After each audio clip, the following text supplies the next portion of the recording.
જામનગર શહેરમાં દીપડાની દહેશત. મોરકંડા રોડ વિસ્તારમાં દીપડો દેખાતા ફફડાટ વ્યાપ્યો છે. સન સિટી 2 નજીક દીપડો ફરતો દેખાયો. સ્થાનિકોએ વન વિભાગને જાણ કરી. જામનગર શહેરમાં દીપડો દેખાયો. શહેરના મોરકંડા રોડ પર આવેલ સોસાયટીમાં દીપડાની હલચલ. સન સિટી 2 માં દીપડો દેખાતા સ્થાનિકોમાં ભયનો માહોલ છવાયો છે.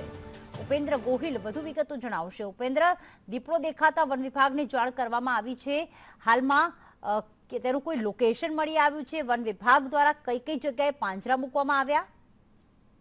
ચોક્કસથી જણાવી દઉં કે જે હાલ અત્યારે જે રીતે વન્ય પ્રાણી જે શહેરી તરફ આગળ વધી રહ્યા છે, ત્યારે જામનગરમાં પણ હાલ અત્યારે દીપડો દેખાયો હોવાનો સંકેત મળ્યો છે અને દીપડો દેખાયો છે. જામનગરની વાત કરીએ તો જામનગર શહેરના મોરકંડા રોડ પર એક દીપડો વાડી વિસ્તારમાં દેખાયો હોવાનું સામે આવ્યું છે.